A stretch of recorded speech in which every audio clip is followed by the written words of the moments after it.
बहुत hard work करते हो, मेरी तरह स्मार्ट वर्क करो।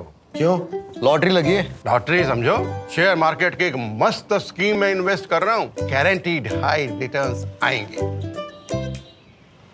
आपके गारंटीड हाई रिटर्न्स कोई करण अर्जुन नहीं है जो जरूर आएंगे। मतलब? बाबा, शेयर मार्केट में जोखिम होता है, कोई भी गारंटीड हाई रिटर्न्स का वादा नहीं कर सकता, ये गैर कानूनी है। अच्छा, हाँ। सोच कर समझ कर इन्वेस्ट कर।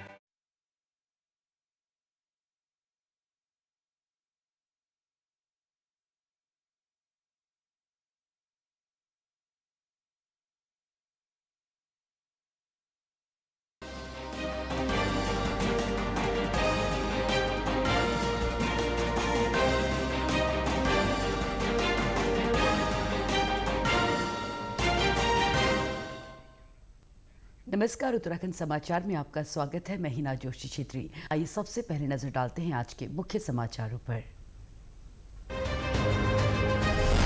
केंद्रीय गृह मंत्री अमित शाह का उत्तराखंड दौरा कल। नरेंद्र नगर और देहरादून में आयोजित कार्यक्रमों में करेंगे शिरकत।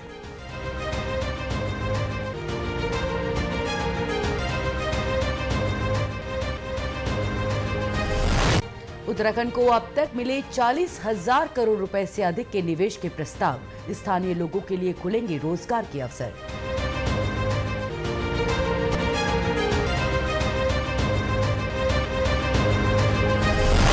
मेरी माटी मेरा देश अभियान के तहत गदरपुर में निकाली गई अमृत कलश यात्रा।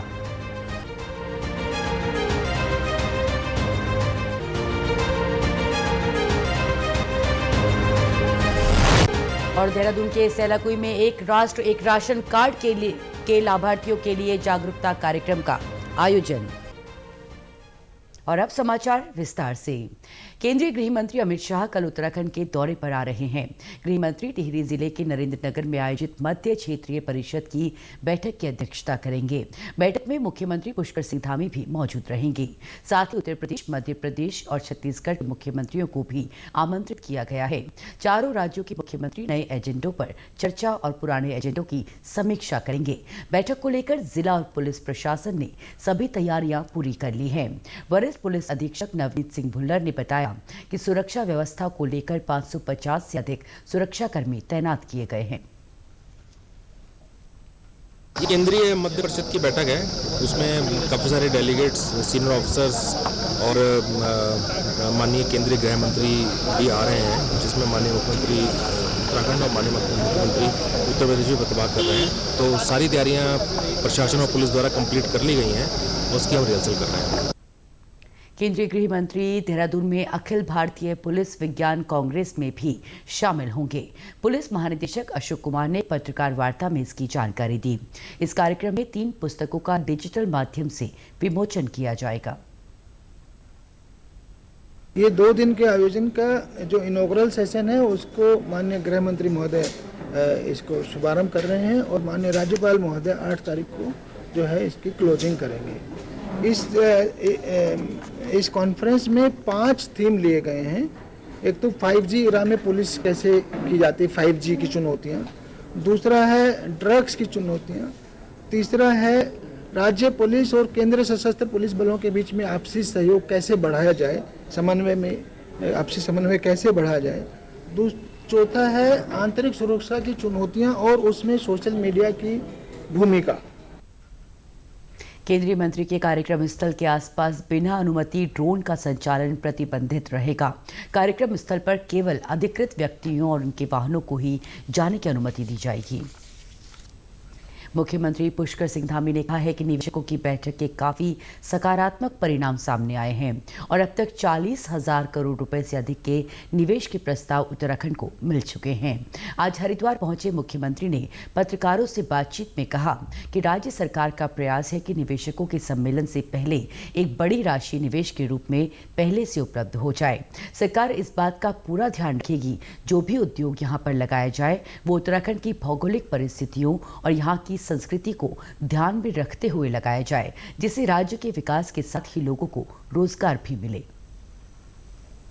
अभी तक निवेश के मामले में जितने भी हमने लोगों से संवाद किया है, निवेशक समूह से और उद्योग समूह से, सब मिला के 40,000 करोड़ से अधिक के प्रस्ताव हमको प्राप्त हो गए हैं और बहुत सारे प्रस्ताव लगातार प्राप्त हो रहे हैं, लेकिन हम भी देख रहे हैं कि किन पर करार करना है और कौन राज्य की दृष्टि से ठीक रहेंगे, इनसे हमारे यहाँ निवेश और उद्योग दोनों ही बढ़ेगा, साथ में रोजगार भी बढ़ेगा। उन सभी पर विचार करते हुए हम आकलन करने के बाद आगे बढ़ रहे हैं। हमें उम्मीद है कि एक बड़ा निवेश उत्तराखंड के अंदर इस बार आएगा। मुख्यमंत्री ने कहा कि उत्तराखंड में लागू होने वाले समान नागरिकता कानून का ड्राफ्ट तैयार हो चुका है। यूसीसी का लगभग काम पूरा हो गया है, उनका संकलन भी कंप्लीट हो गया है। अब जल्द से जल्द जब भी हमको वो प्राप्त हो जाएगा तो हम जो विधि सम्मत जितनी कार्रवाइयाँ होती हैं, जितने भी उसके प्रावधान हैं, उन सभी को करते हुए आगे बढ़ेंगे और लागू करने की। आपको बता दें कि मुख्यमंत्री ने आज कनखल स्थित जगत गुरु आश्रम में जगत गुरु शंकराचार्य स्वामी राजराजेश्वर आश्रम से शिष्टाचार भेंट की और उनका आशीर्वाद प्राप्त किया। वे विश्व हिंदू परिषद के नेतृत्व में शौर्य जागरण यात्रा अभियान के समापन कार्यक्रम में शामिल हुए। केंद्रीय रक्षा एवं पर्यटन राज्य मंत्री अजय भट्ट के नेतृत्व में मेरी माटी मेरा देश अभियान के तहत गदरपुर में अमृत कलश यात्रा निकाली गई। गदरपुर ब्लॉक की 52 ग्राम पंचायतों से एकत्र मिट्टी को अमृत कलश यात्रा के रूप में सैकड़ों महिलाओं ने विकास खंड तक पहुंचाया। इस अवसर पर आयोजित सभा को संबोधित करते हुए केंद्रीय रक्षा एवं पर्यटन राज्य मंत्री अजय भट्ट ने कहा कि जिले भर से मिट्टी को एकत्र कर राज्य मुख्यालय भेजा जाएगा, वहां से इसे दिल्ली ले जाकर अमृत वाटिका का निर्माण किया जाएगा। गांव-गांव से आज कलश आए और उन कलशों की जो माटी आई है वो माटी अपने यहाँ पर इस बड़े कलश में रख दी गई है। अब ये यहाँ से कुछ दिन के बाद हम प्रदेश पर ले जाएंगे और प्रदेश से फिर इसको दिल्ली ले जाएंगे और वहाँ पर जबरदस्त तरीक़े से हम लोग अमृत वाटिका का निर्माण करेंगे। भारत के हर व्यक्ति का, भारत के हर घर का जो शगुन कहेंगे हम इसको, इस माटी को, वो उस पर लगने वाली है। देहरादून के सेलाकुई में एक राष्ट्र एक राशन कार्ड के लाभार्थियों के लिए जागरूकता कार्यक्रम का आयोजन किया गया। उत्तराखंड खाद्य एवं आपूर्ति विभाग की ओर से आयोजित इस कार्यक्रम का उद्देश्य वृहद स्तर पर प्रवासी मजदूरों और जरूरतमंदों तक एक राष्ट्र एक राशन कार्ड के लाभ के बारे में जानकारी पहुंचाना था। इस अवसर पर क्षेत्रीय विधायक सहदेव सिंह पुंडीर ने कहा कि सेलाकुई औद्योगिक क्षेत्र है जिसमें देश भर के विभिन्न राज्यों से कामगार आकर यहाँ रहते हैं और काम करते हैं। उन्होंने बताया कि one nation one ration card की वजह से उन्हें आसानी से राशन मिल जाता है। आज अभी आपने देखा होगा यहाँ पर भी हमारे बिहार से, यूपी से, झारखंड से हमारे प्रवासी, हमारी बहनें, हमारे जो भाई यहाँ पर जो फैक्ट्री में काम करते हैं और उन्होंने बताया कि जब से योजना लागू हुई है उनको जो है राशन, निःशुल्क राशन मिल रहा है। केंद्र के खाद्य एवं सार्वजनिक वितरण विभाग के निदेशक रविशंकर ने कहा कि अब लाभार्थी सही अनुपात में अपने लिए और गांव में रहने वाले अपने परिजनों के लिए राशन ले सकते हैं। इसमें घोटाले की कोई गुंजाइश नहीं है। अगर आपके पास राशन कार्ड है, आप बिहार से आकर के उत्तराखंड में अगर रोजगार कर रहे हैं और आप चाहते हैं कि मैं यहाँ पर अपना राशन ले लूँ और बाकी का 5 किलो यहाँ ले लूँ और 30 किलो मेरा परिवार अगर अपने गांव में लेना चाहे तो यह भी सुनिश्चित की गई है। पूरा राशन वो जिस राज्य में से आकर के लेना चाहे उस राज्य में भी जाकर के ले सकता है। उसको किसी भी जगह पर बिल्कुल संपूर्णतः फ्री है, उसको कहीं भी पैसा देने की ज़रूरत नहीं है। इस कार्यक्रम में आए कामगारों और राशन कार्ड लाभार्थियों ने इस नई सुविधा के लिए अपनी खुशी का इजहार किया। मैं अयोध्या यूपी की रहने वाली हूँ। मैं 3 साल से सेलाकुई देहरादून में रहती हूँ। मुझे हर महीना राशन फिंगर लगा के फ्री मिलता है। इसके लिए मैं भारत सरकार को बहुत बहुत धन्यवाद करना चाहती हूँ। पौड़ी जिले में डेंगू के बढ़ते मामलों को देखते हुए केंद्र सरकार की स्वास्थ्य मंत्रालय की टीम इन दिनों जिले का भ्रमण कर रही है। टीम के सदस्य विभिन्न क्षेत्रों में जाकर डेंगू से बचाव, नियंत्रण और सुरक्षा का जायजा ले रही है। स्वास्थ्य मंत्रालय की टीम ने आज कोटद्वार में जगह जगह निरीक्षण किया, जहां पर कहीं कहीं डेंगू मच्छरों के लार्वा पाए गए। उन्होंने लार्वा की सैंपल लिए और लोगों को डेंगू से बचाव के प्रति जागरूक किया। 29 हाउस हमने अभी आज यहाँ पे इस मोहल्ले में विजिट किया है। जिसमें से 14 हाउसेस हमारे डेंगू लार्वा के लिए पॉजिटिव पाए गए हैं। यहाँ पे जो मेजर प्रॉब्लम है ये छोटे छोटे पॉट्स हैं, प्लास्टिक के डिब्बे हैं, टिन है, जिसमें बहुत सारे प्लांट्स इन लोगों ने लगा रखे हैं। उसमें नीचे बॉटम में होल नहीं है, इस वजह से वाटर अक्यूमुलेट होता है, इकट्ठा होता है और उसमें डेंगू या और दूसरे भी मच्छर उसमें ब्रीड करते हैं और डेंगू डिजीज़ हमारी ट्रांसमिट हो रही है। चमोली में बद्रीनाथ हाईवे पर 2 वाहनों की भिड़ंत में 2 पुलिसकर्मियों सहित 3 लोगों की मौत हो गई। बद्रीनाथ हाईवे पर बेरही क्षेत्र में आज सुबह करीब 11 बजे टेम्पो ट्रैवलर और एक बाइक टकरा गई। इस दुर्घटना में बाइक पर सवार 3 लोगों की मौके पर ही मौत हो गई। इनमें से 2 पुलिस के जवान थे। चमोली की पुलिस अधीक्षक रेखा यादव ने ये जानकारी दी। पुलिस ने शवों को पोस्टमार्टम के लिए जिला चिकित्सालय भिजवाया है। बताया जा रहा है कि ये हादसा ओवरटेक करने के कारण हुआ। बद्रीनाथ धाम में पितृपक्ष के चलते श्राद्ध और तर्पण देने के लिए श्रद्धालुओं की भारी भीड़ उमड़ रही है। धाम के पास स्थित ब्रह्म कपाल तीर्थ में पितरों के श्राद्ध के लिए रोजाना देश विदेश से 15 से 18 हजार तीर्थयात्री पहुंच रहे हैं। ब्रह्म कपाल पर पिंडदान और तर्पण देने से पितरों को मोक्ष की प्राप्ति होती है। मान्यता है कि बद्रीनाथ धाम स्थित ब्रह्म कपाल में भगवान नारायण की कृपा से भगवान शिव को ब्रह्म हत्या के पाप से मुक्ति मिली थी। कहते हैं कि ब्रह्मा जी का कटा हुआ शीश बद्रीनाथ मंदिर के बाएं ओर अलकनंदा नदी के तट पर गिर गया था। इसलिए इस स्थान को ब्रह्म कपाल के नाम से जाना जाता है। यहाँ हर साल लाखों की संख्या में तीर्थयात्री अपने पितरों का तर्पण करने के लिए पहुंचते हैं।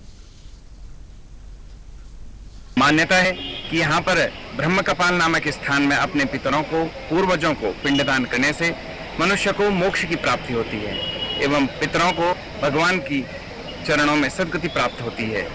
आजकल श्राद्ध पक्ष में तीर्थयात्री हजारों की संख्या में यहाँ पर तीर्थयात्री पहुँच रहे हैं और यहाँ पर स्थित ब्रह्म कपाल नामक स्थान में तीर्थ पुरोहितों के द्वारा अपने पूर्वजों को पिंडदान करवा रहे हैं और मोक्ष की प्राप्ति करवा रहे हैं। ये आजकल ये श्राद्ध पक्ष है हिंदी रीति रिवाज के अनुसार, और हम लोग अपने घरों में अपने पूर्वजों की जो चांदी की प्रतिमाएं बनाते हैं उनको 4 धाम यात्रा करवा करके मोक्ष धाम बद्रीनाथ में उनके मोक्ष की प्राप्ति के लिए ब्रह्म कपाल में जाकर के पिंडदान और तर्पण देते हैं। और आज हम भी सपरिवार यहाँ पर बद्रीनाथ धाम में पहुँचे हैं। बहुत अच्छा दृश्य है और हम लोग इनका अपने पूर्वजों की मोक्ष के लिए यहाँ पर पिंडदान करवाने आए हैं। दूसरी ओर मानसून सीजन खत्म होते ही बद्रीनाथ धाम की यात्रा ने रफ्तार पकड़ ली है। कपाट खुलने के बाद अभी तक 14,72,000 से अधिक तीर्थयात्रियों ने भगवान बद्री विशाल के दर्शन किए हैं। नैनीताल स्थित रघुनंदन सिंह टोलिया प्रशासनिक अकादमी द्वारा पौड़ी में आउटरीच प्रशिक्षण कार्यक्रम के अंतर्गत अधिकारियों को आपदा प्रबंधन पर प्रशिक्षण दिया गया। 3 दिवसीय इस प्रशिक्षण कार्यक्रम में आपदा प्रबंधन के नए आयाम, सूचना का अधिकार अधिनियम 2005, कार्यस्थल पर महिलाओं के लैंगिक उत्पीड़न की पृष्ठभूमि, रोकथाम, निषेध और निवारण अधिनियम 2013 को लेकर अधिकारियों और कर्मचारियों को प्रशिक्षित किया गया। प्रशिक्षण में आपदा को लेकर स्थानीय और वैश्विक स्तर पर हाल के समय में हुई घटनाओं को लेते हुए प्रेजेंटेशन के माध्यम से आपदा से पूर्व, आपदा के दौरान और आपदा के बाद किए जाने वाले कार्यों की जानकारी दी गई। प्रशासनिक अकादमी नैनीताल की शोध अधिकारी प्रियंका त्यागी ने बताया कि अलग अलग जिलों में जाकर इस तरह के प्रशिक्षण देने का उद्देश्य अधिकारियों और कर्मचारियों को विभिन्न अधिनियमों, कानूनों की जानकारी देना और उन्हें संवेदनशील करना है। कार्यक्रम का उद्देश्य यह है कि हम सुदूरवर्ती जिलों में जाकर प्रशिक्षण दें। जो जिलों की नीड थी उसी के अकॉर्डिंग, ट्रेनिंग नीड्स के अकॉर्डिंग हमने जिले से कहा गया कि हमें आप अपनी नीड्स बताएं कि आप किस किस विषयों पर प्रशिक्षण देना चाहिए। तो उन्होंने जो हमें नीड्स थी उसमें RTI भी एक विषय था। वहीं प्रशिक्षण ले रहे अधिकारियों और कर्मचारियों का कहना है कि अपनी सेवाओं में कानूनों और नियमों को लेकर संवेदनशीलता होनी चाहिए। इसके लिए इस तरह की संवेदीकरण कार्यशालाओं का आयोजन बेहद जरूरी है। प्रत्येक बिंदु पर स्पष्टता और सूचना अधिकार के प्रत्येक धाराओं जो 31 जो धाराएं हैं उन धाराओं का प्रत्येक के बिंदु बार बताया गया। और निश्चित रूप से आज का जो प्रशिक्षण है, हमारे जितने भी प्रशिक्षणार्थी यहाँ पे आए हैं सभी को आज अच्छा अनुभव है। और अब हम अपने कार्यस्थलों पर जाकर इस सूचना अधिकार में जो आज हमने सीखा है इनको धरातल पर कार्य करेंगे। कई कार्यक्रम हमारा जो है RTI के विषय में जो है बड़े अच्छे तरीके से ब्रीफली बताया गया है। हमारे मुख्य सूचना आयुक्त अनिल पुनेठा जी द्वारा जो है विभाग के जितनी अड़चनें आ रही होती हैं तो उसके बारे में उन्होंने उससे बड़ी नम्रता पूर्वक बहुत अच्छे ढंग से समझाया गया है। उत्तराखंड के समाचारों में आज बस इतना ही। चलते चलते मुख्य समाचार एक बार फिर। केंद्रीय गृह मंत्री अमित शाह का उत्तराखंड दौरा कल। नरेंद्रनगर और देहरादून में आयोजित कार्यक्रमों में करेंगे शिरकत।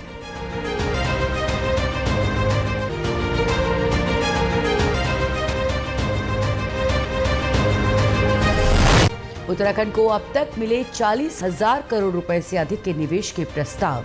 स्थानीय लोगों के लिए खुलेंगे रोजगार के अवसर।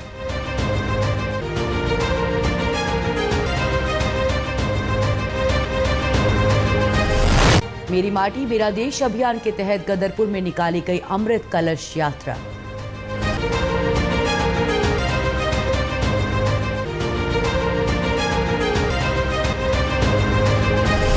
और देहरादून के सेलाकुई में एक राष्ट्र एक राशन कार्ड के लाभार्थियों के लिए जागरूकता कार्यक्रम का आयोजन।